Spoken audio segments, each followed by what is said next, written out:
గతంలో పౌల్ట్రీ రైతులను కోలుకొని దెబ్బతీసిన బర్డ్ ఫ్లూ భూతం ఏపీలో మళ్లీ పంజా విసిరింది. అన్నమయ్య జిల్లా సదుం మండలంలో బర్డ్ ఫ్లూ కేసులు వెలుగు చూశాయి. మండలంలోని పుట్టవారిపల్లి, అమ్మగారిపల్లి, కుంభంవారిపల్లి గ్రామాల్లో కోళ్ల ఫారాల్లో గత కొన్ని రోజులుగా కోళ్లు వింతగా చనిపోతున్నాయి.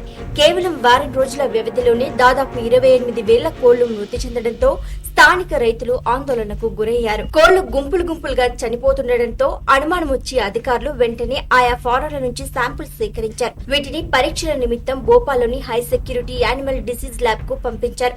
అక్కడ జరిపిన పరీక్షల్లో కోళ్లకు సోకింది బర్డ్ ఫ్లూ వైరస్ అని తేలింది.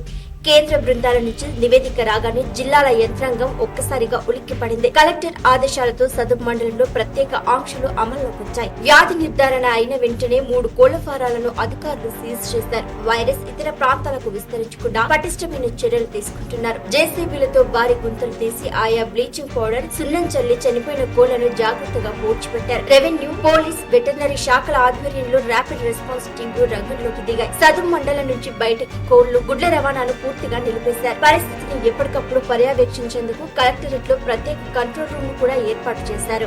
మరోవైపు ప్రజలు భయపడాల్సిన పని లేదని వైద్యులు ధైర్యంగా చెబుతున్నారు. సాధారణంగా కోళ్ల నుంచి మనుషులకు ఈ వైరస్ సోకే ప్రమాదం చాలా తక్కువని స్పష్టం చేశారు. చికెన్, గుడ్లు 100 డిగ్రీల ఉష్ణోగ్రత వద్ద బాగా ఉడికించి తింటే వైరస్ చనిపోతుందని, ఎలాంటి ప్రమాదం ఉండదని సూచించారు. అయితే ముందు జాగ్రత్త చర్యగా ప్రభావిత గ్రామాల్లోని ప్రజలు ఓ 10 రోజుల పాటు మాంసాహారానికి దూరంగా ఉండడం మంచిదని చెబుతున్నారు. బయటకెళ్లినప్పుడు మాస్కులు ధరించాలని కోరారు. బర్డ్ ఫ్లూ వల్ల నష్టపోయిన రైతులకు ప్రభుత్వం తరఫున పరిహారం ఇస్తామని కలెక్టర్ ప్రకటించారు. జిల్లాలో ఎక్కడైనా కోళ్లు అసాధారణంగా చనిపోతే వెంటనే అధికారులకు సమాచారం ఇవ్వాలని విజ్ఞప్తి చేశారు.